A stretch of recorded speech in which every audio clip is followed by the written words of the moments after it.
Hey everybody, it's your boy Surge Dragon, and before we start this video, remember to like, subscribe, and hit that notification bell. Yeah, brother. And I'll say that again at the end of the video.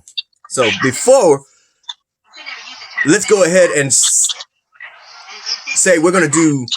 Yeah, I'm also out of sorts. I've had a busy day, so it's gonna be a review on Smackdown, the 16th, the premiere of the new season of Smackdown. With me today is Chris Petrie, Andre Mitchell, yo, and Mike Henry. If you're ready for an episode of the Heaven Sponsors Podcast, give me a hell yeah. Hell yeah. I said if you're ready for an episode of the Heaven Sponsors Podcast, give me a hell yeah. Oh, hell yeah. This is the season premiere of Smackdown, kicking off with Lawrence Sullivan versus Jeff Hardy. Oh my goodness, that was a brutal match, my brothers. Oh my god. Jeff Hardy looked like he was going to win too, but sadly, not going to happen. Also, I like the fact that they're now focusing the camera angles on who is on the screens. Watching this match would be none other than Hall of Famer Jeff Jarrett. So, Mikey, get your 2 cents on Double that. J. Like I said, this is, of course, the season premiere of SmackDown after a long week of the WWE draft.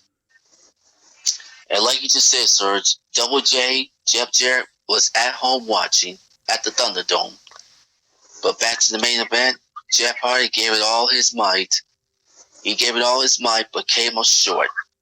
And right before that, Lawrence Sullivan bulldozed his way back into WWE action with a brutal beatdown of Jeff Hardy, Matt Riddle, and The Miz. Let's not forget that. How about you, Andre? How do you feel about knowing that Jeff Hardy fought so hard only to be brutalized by Lars Sullivan, the Freak? Oh, that's messed up, dude. I hope somebody just comes in bigger than him or at least the same size to beat him up. Oh, we're going to be waiting for that. Because all the big super heavyweights went to Raw. You noticed that, right? Yeah, SmackDown ain't really got nobody, as usual. I want to point out before Chris gets his 2 cents that this was the actual farewell match on SmackDown since Jeff Hardy got drafted to Raw. So that will be the last time we'll see Jeff Hardy unless, 3 months from now, if he decides to come from Raw to SmackDown for the annual branch invitation. With that said, Is he on Raw now? Yeah, he's on Raw. Oh. Chris, with that said, get your 2 cents. Lord, when Jeff Hardy hit that crystal fake, Lord Sullivan got up. He really gonna stay down, but Jeff Hardy was gonna go to a swanton bomb. He said, "What the hell?" And Lord Sullivan grabbed him and free accident Jeff Hardy, and that was it. I'm looking down at the bottom to see what else showed up, and we gotta mention this. Before they mentioned him during a match with the New Day, I think I saw Mark Henry already on cam when Triple H and Stephanie McMahon were introducing the new season premiere of SmackDown, mentioning everybody on stage, and it ended in a freaking brawl. Damn, that was fun. That's a good way to start SmackDown. It really is. So, what's next on the menu, Mikey? Next up, the Street Profits versus Dobbs. Hold on. Excuse me. Let me try again. Because last time I ruined it. The next day was the New Day versus Shinsuke Nakamura, Cesaro, Sheamus, and New Day's farewell match. Technically, it was also Sheamus' farewell match because he's not on SmackDown anymore. He's on Raw as well. So, with that said, we got to see one hell of a teamwork one last time.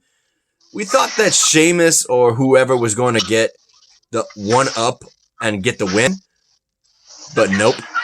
It would be Xavier Woods, Kofi Kingston, and Big E getting the win for their team and saying farewell to each other. They're damn right crying before and after the match. And we would see Mark Henry in the audience cheering them on. I even think I saw Keith Lee, but they didn't mention him.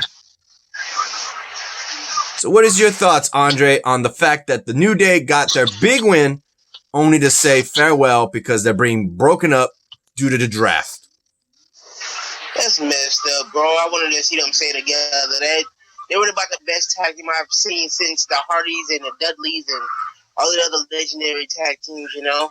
Mm-hmm. They give so Rock. Is it just Kofi and Xavier Woods? They're still together, right, or no? Yeah, they're still a tag team as the one part of New Day. That's just still their name on Raw. The New Day. I want to see them and Big E back together, but I want to see Big E like doing good for himself and win a world title for once, you know? Universal title? Yeah, whichever one. It don't matter. Yeah, we'll get to that, believe you me, in a bit. You'll understand what I mean when we're talking about Talking Smack. But other than that, Mikey, get your 2 cents. It was an emotional match with the New Day. Big E staying on Smackdown and Kofi and Xavier going to Monday Night Raw along with Sheamus. But like I said, it was an emotional match for the New Day. You, Chris?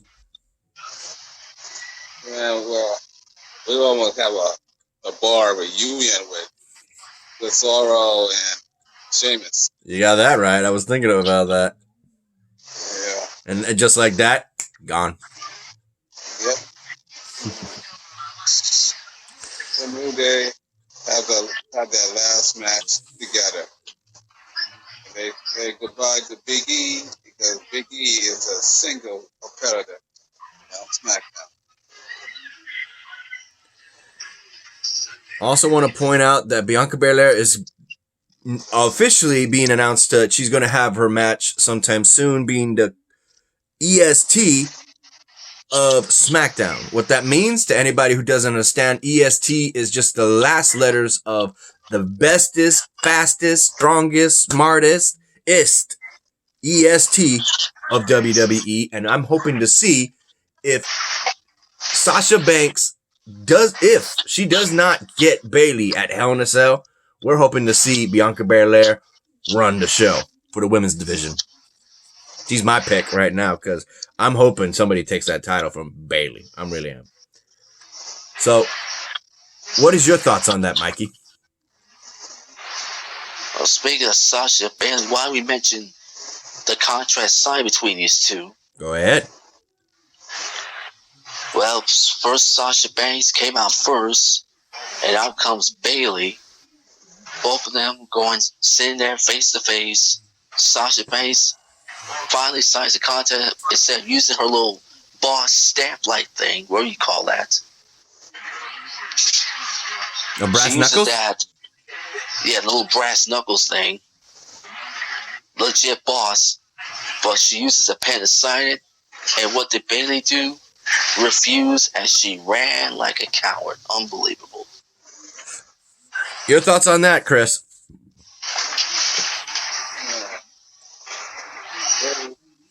Sasha gonna make her sign it. Hell or high water, and Billy will not be running away like a coward. She is afraid of Sasha Banks.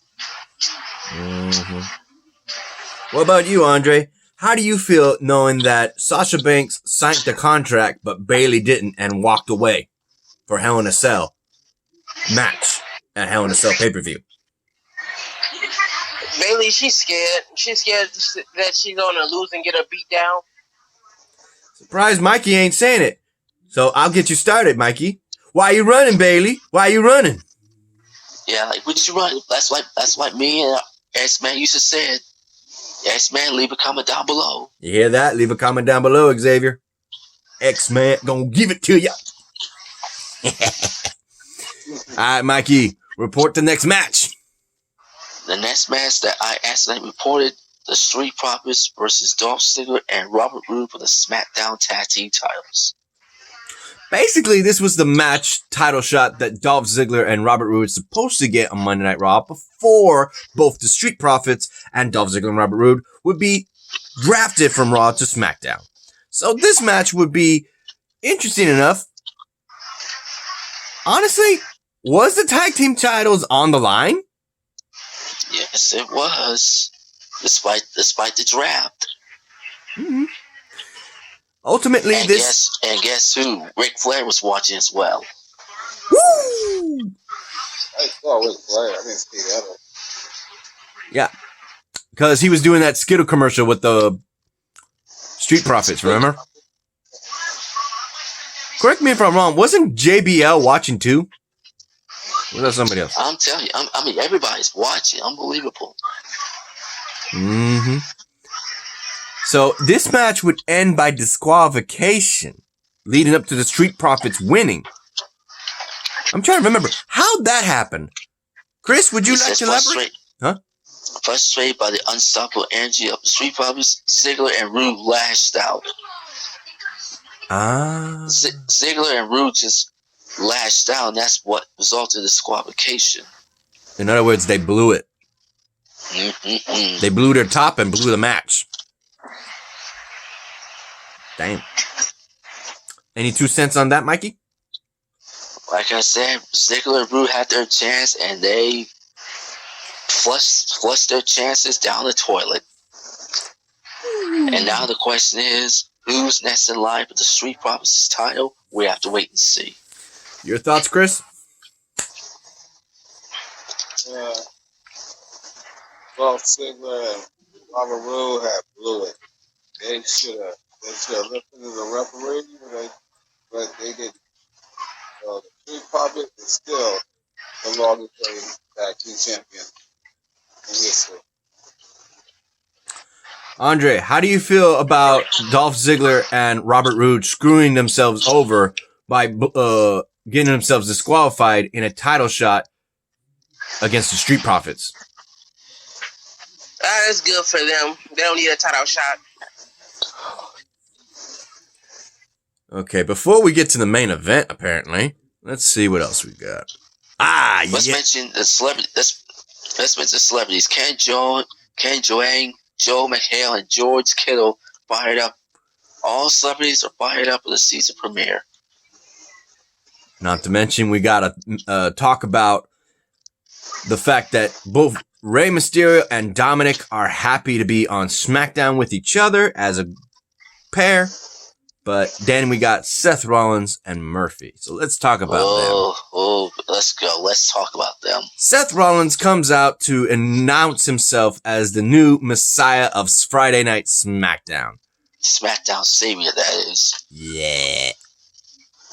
And of course, Rey Mysterio and Dominic come out to give their 2 cents on how wrong he is. And it looked like it was going to be a confrontation on 2-on-1 until Buddy Murphy came out. And it looked like it was going to be 2-on-2, and the feud would continue. Only Buddy Murphy turned, 90 degrees. I was about to say 180. Nope. He turned 90 degrees towards Seth Rollins and started wailing on him. And Seth was running, knowing that it would be quickly turned into a 3-on-1 should he stick around. With that said, as it was said by either Michael Cole or Corey Graves, Murphy then extended his hands for the olive branch of peace. Both Rey Mysterio and Dominic Mysterio did not take it. They did not forget what was already done. Despite the fact that, I gotta say, it's due to Rey Mysterio's daughter that is showing him a better side of humanity, while Seth Rollins is a worse example, and he wised up. And he's trying to apologize, but Ray and Dominic are in their right to not forgive. So, Mikey, give your 2 cents. Oh my God.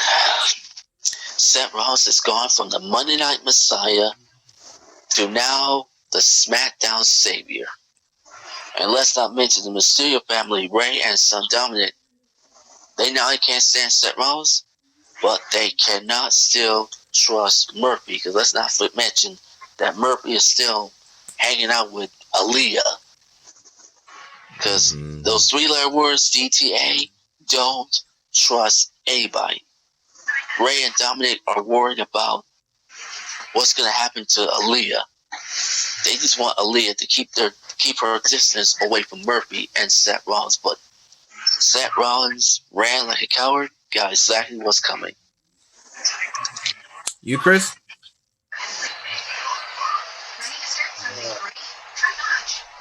Murphy was trying to do the right thing. And for the stereo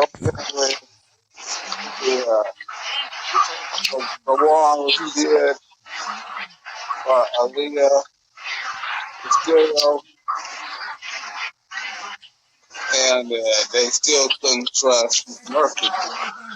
Yeah, they don't. I understand, but Murphy was trying to help you guys because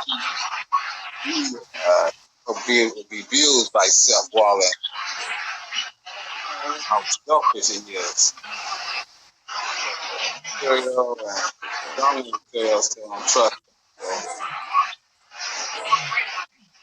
Hold up. I gotta see what's going on. Pause. All right, we're back. And I had to feed the dogs. Okay. So, anything else to comment, Chris?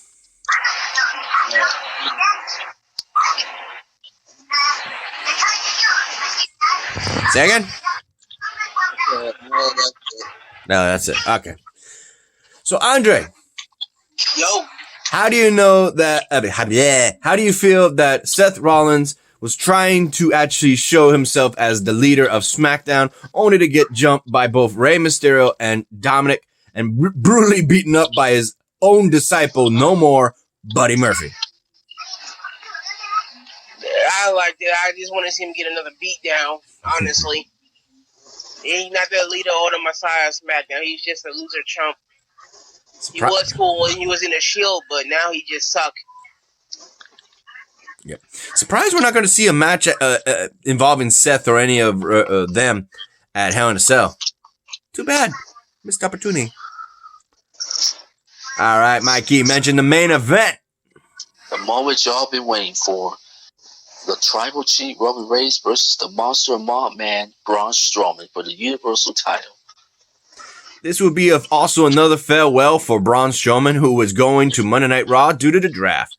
And a lot of he's gonna have his issues with the Fiend. Or Keith Lee. Something like that. Yeah. In which case, a lot of speculation was saying that if Braun Strowman won the Universal Champion, he'd be taking that title to Monday Night Raw. That was iffy. Sadly to say, that would not be the case because Roman Reigns was brutally attacking Braun Strowman so damn much to the point that he injured his ribs. He speared him so many times. And even after he won, by the way, Roman Reigns retained his championship, it would actually be Roman Reigns who would take the steel chair and beat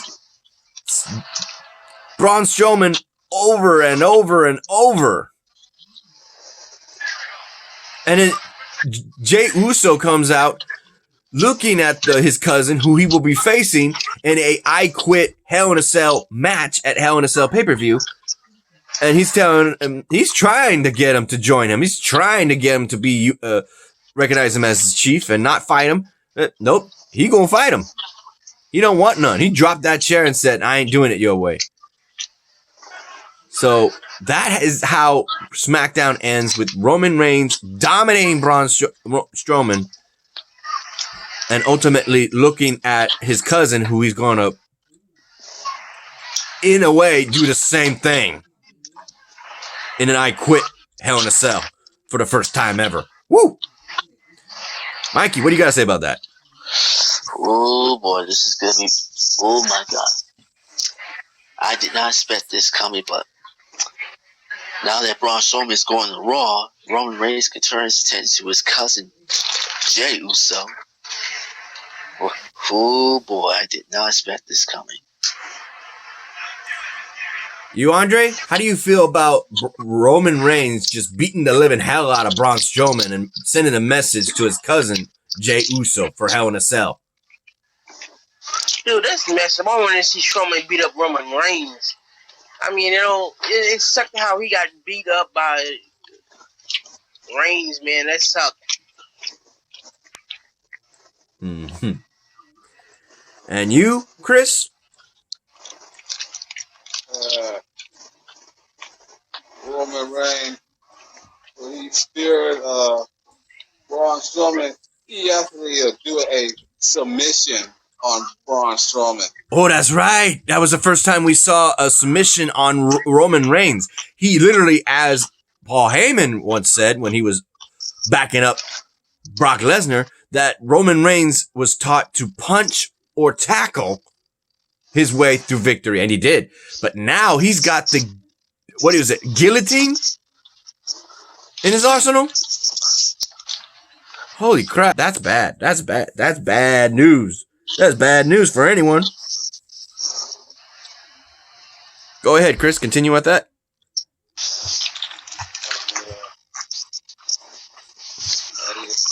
Roman Reigns, he choked out Braun Strowman. Yeah. Cole said he tapped. He didn't. He tapped out. He didn't tap out. He passed out. Yeah. And Roman Reigns got that good chair. There's some Jey Uso. He would do this to Strowman. What imagine what he gonna do to him? Mm-hmm. Jey Uso got in the ring. Roman Reigns was trying to get him here and hit him. He wouldn't do it. And Jey Uso punched him in the face and super kicked him. He's trying to use a chair, but the referees and the officials trying to grab him, and he couldn't do it because of them. And Superman punch by Roman Reigns, and he ate him out.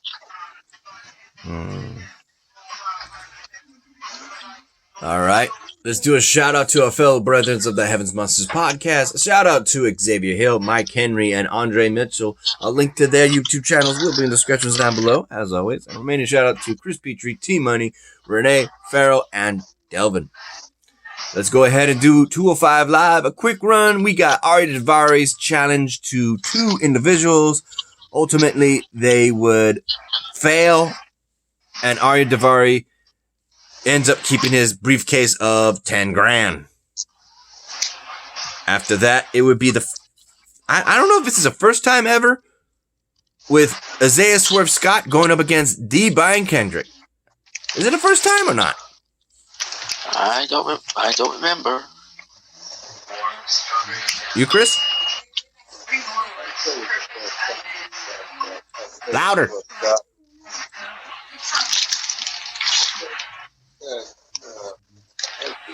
First time because Isaiah Swerve Scott never faced Brian. So it is the first time. Okay. Well, Isaiah Swerve Scott definitely defeated Brian Kendrick real quick. I'll say that much. And that was it for 205 Live, honestly. So it's not much to cover. So what were the guests? Hold on. I think you missed a few. One of them is Ariya Daivari versus. You did mention Ariya Daivari versus Anthony Green, right? Yeah, the 2 other guys. Yeah, the $10,000. Yeah, that was it. Yeah, that was it. Let's talk about Talking Smack then. Who are the 3 guests? Oh, I can't remember. All right. Let me see if I can look that up. Today was Caleb Branson and I'm guessing Sami Zayn. Yeah, those were the hosts. Let me see. Talking.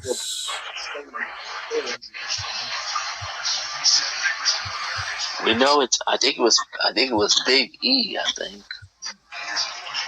Smack. Oh, one was down, Brian.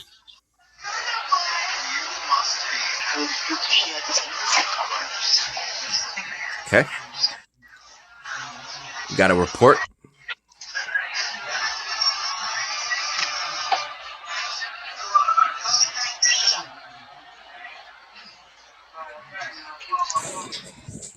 Okay.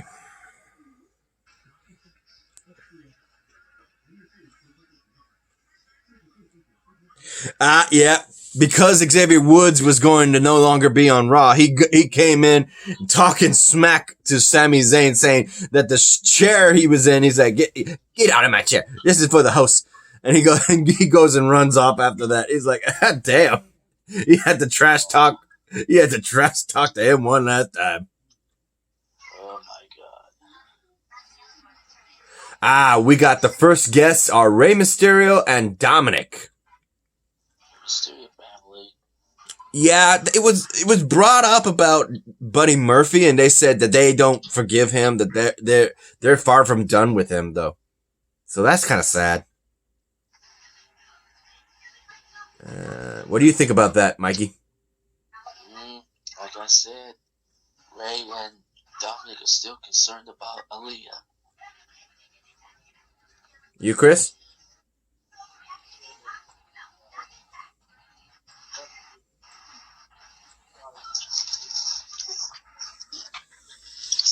Try to get them to play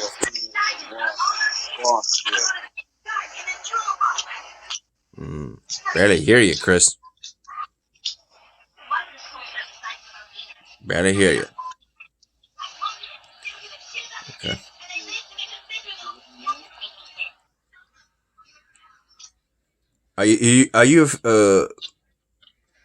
Are you close to the phone or are you far?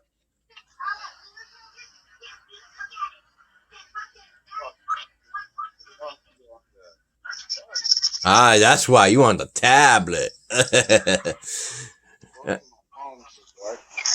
That's fine. Alright. Let's go ahead and mention the next one. It says here is Natty, or better known as Natalya. She's She's looking to definitely know that Raw was definitely her home for a while, but she's definitely happy to be on SmackDown for a change. She's wishing best for Lana, and she actually wants to try and become a SmackDown Women's Champion once again.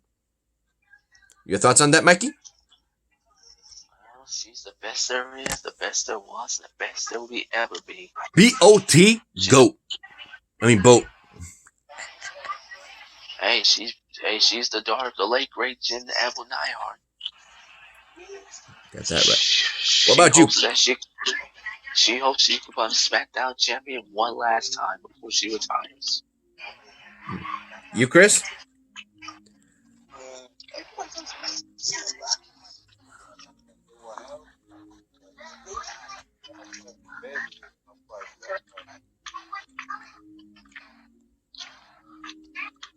I can't hear you.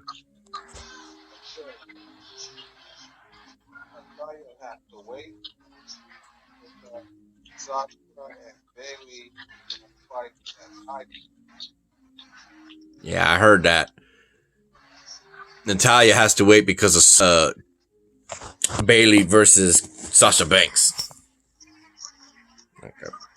Lastly, we got to mention Daniel Bryan, who Sami Zayn put under the table and said that he's a better Intercontinental Champion than he was, since he beat him at WrestleMania to retain it.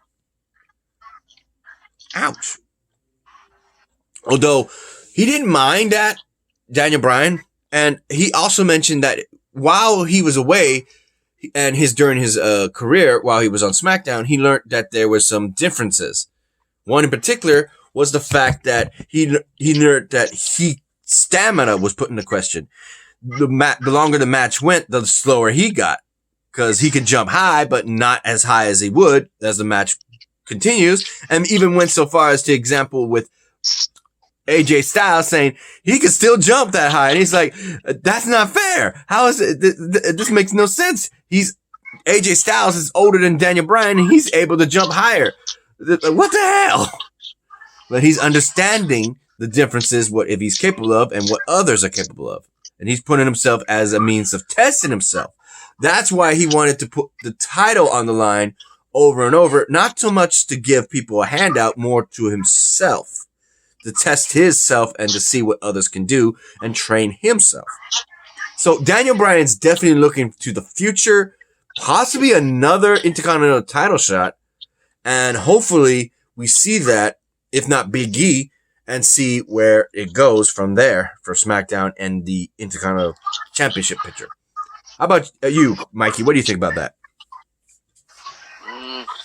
Bleep Sami Zayn. Bleep Sami Zayn. Bleep him. Beep. He's without Kevin Owens. Yeah. You, Chris?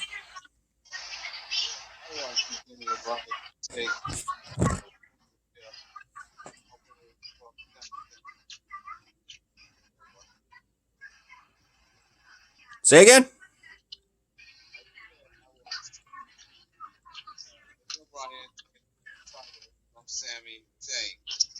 You want to see Daniel Bryan take the title from Sami Zayn. I heard you. I heard you that time. I agree. How about you, Andre? You hoping that someone takes that title from Sami Zayn?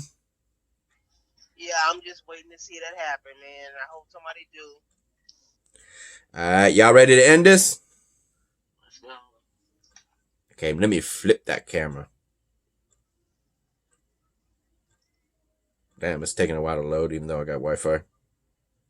There we go. Alright, y'all. With that said, you like this video, give it a thumbs up. You didn't give it a thumbs down. Hit the subscribe button, like the content, and hit that notification bell for the next Heaven's Monsters podcast. I'm Serge. That's Andre. This is Chris. And there's Mikey. Tell him what's up, Mikey. And that's the bottom line. Because the Heaven's Monsters podcast who said so. And we'll see you tomorrow. I hope. Don't hang up yet, man. I got something to tell you. So with that said, bye.